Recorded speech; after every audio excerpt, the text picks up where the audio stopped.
跟随耶稣的门徒，看到视角一直去模糊，复活显现成就預言，喜樂的傳教救靈魂。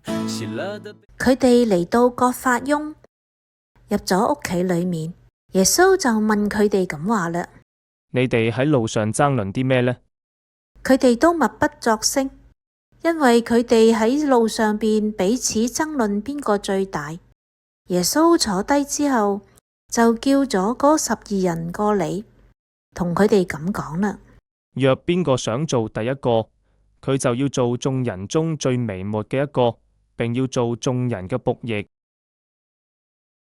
門徒嚟到耶穌跟前咁話：喺天國裏面，究竟邊一個最大呢？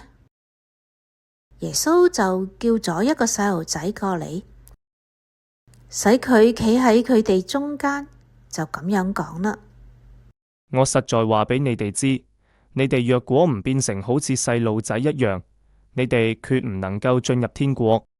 所以若邊個能夠自謙自卑，好似呢個細路仔咁，呢個人就係天國中最大嘅。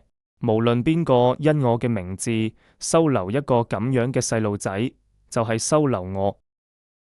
但無論係邊個使呢啲信我嘅小子中嘅一個跌倒，倒不如攞一塊雷拉嘅磨石掛喺佢嘅頸上，沉落海嘅深處更好。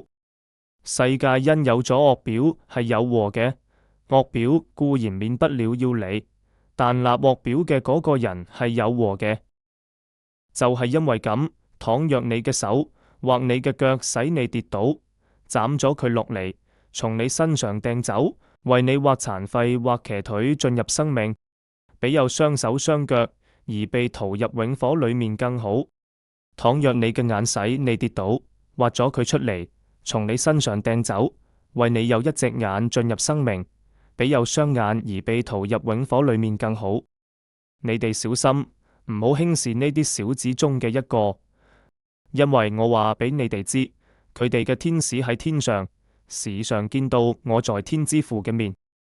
因為人子嚟係為救嗰啲喪亡咗嘅。寬恕仇人，憐憫弱小，履行真理正義。聖經注釋：耶穌喺呢一章論述基督徒應有嘅謙虛、善表、寬恕等德行。